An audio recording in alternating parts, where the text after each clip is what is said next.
Marcus Aurelius was born on April 26, 121 AD, into a prominent and wealthy family in Rome. He was originally named Marcus Annius Verus, after his father. His family was connected to the Roman aristocracy, and from an early age, it was clear that Marcus was destined for a path of influence and responsibility. Despite his noble upbringing, Marcus was known for his humility, a quality that would define much of his life and teachings. His father passed away when Marcus was very young, and he was raised primarily by his mother, Domitia Lucilla, and his grandfather. The influence of these figures played a significant role in shaping his character. His mother, in particular, instilled in him a sense of piety and love for philosophy. From a young age, Marcus exhibited a keen interest in learning and self-improvement. This passion for knowledge and wisdom would stay with him throughout his life, becoming one of the cornerstones of his identity. Marcus was introduced to philosophy at the age of 12. He was particularly drawn to Stoicism, a school of thought that emphasized virtue, reason, and self-control.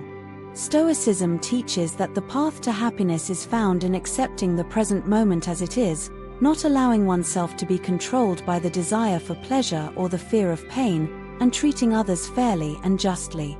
These teachings resonated deeply with Marcus, and he began to practice Stoic principles in his daily life. He wore simple clothing, slept on the floor, and lived modestly, despite his wealth and status. As a young man, Marcus attracted the attention of Emperor Hadrian, who saw great potential in him. Hadrian adopted Antoninus Pius as his heir and, as part of the arrangement, Antoninus was required to adopt Marcus and another young man, Lucius Verus. This act set Marcus on the path to becoming emperor. Under the tutelage of Antoninus Pius, Marcus was groomed for leadership. He was given responsibilities in the administration and gradually rose through the ranks of Roman governance. Throughout his training, Marcus maintained his dedication to philosophy, finding solace and guidance in the works of Stoic philosophers like Epictetus and Seneca. In 161 AD, after the death of Antoninus Pius, Marcus Aurelius became the Roman emperor. Unlike many rulers before him, Marcus did not seek power for its own sake. Instead, he saw his role as a duty, a responsibility to be carried out for the benefit of the Roman people. He often referred to himself as a servant of the people, and he approached his position with a deep sense of humility and moral obligation. During his reign, Marcus faced numerous challenges, both external and internal. The Roman Empire was vast, and defending its borders was a constant struggle. He spent much of his time leading military campaigns, particularly against the Germanic tribes in the north. These campaigns took a toll on him physically and emotionally, yet he remained steadfast in his commitment to Stoic principles. His Stoicism helped him endure the hardships of leadership, offering him a mental framework to navigate the difficulties of war, politics, and personal loss. One of Marcus's most enduring legacies is his personal writings, now known as meditations. These writings were never intended for publication. They were a series of reflections and reminders to himself about how to live a virtuous life. Written during his military campaigns, Meditations offers a window into Marcus's mind as he grappled with the responsibilities of being emperor while trying to maintain his Stoic values.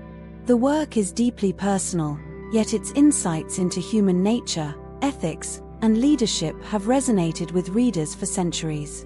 In Meditations, Marcus often reflects on the transient nature of life and the inevitability of death. He encourages himself to accept mortality and to focus on what is within his control.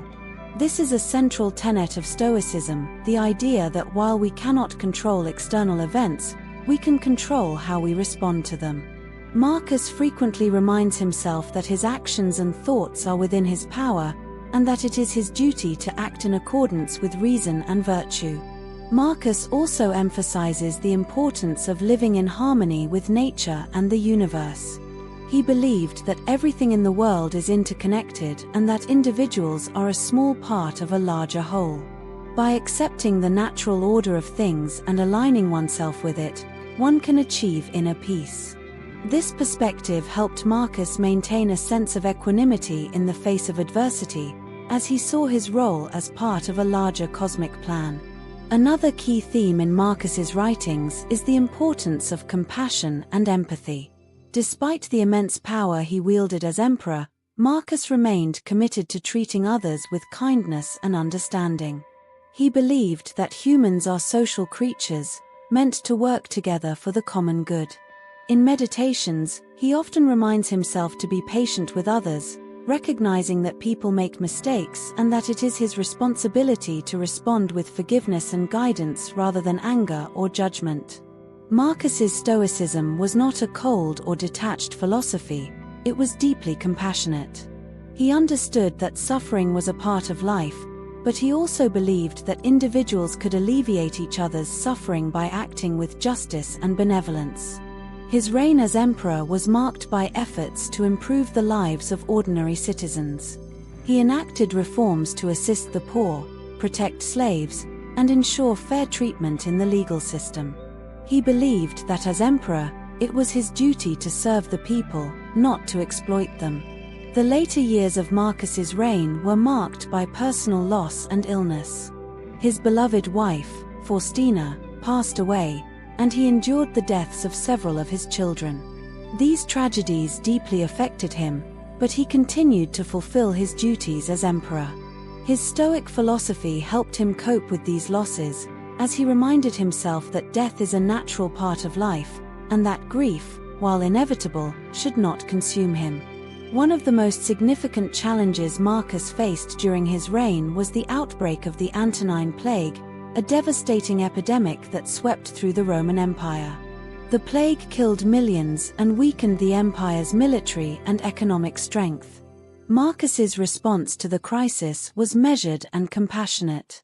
He sought to provide aid to those affected, even as he continued to lead military campaigns and manage the affairs of the state. His resilience in the face of such widespread suffering is a testament to his strength of character and his stoic resolve. As a ruler, Marcus was widely respected for his fairness, wisdom, and dedication to justice. He was not a perfect leader, and his reign was not without its difficulties, but his legacy as a philosopher-king has endured through the centuries.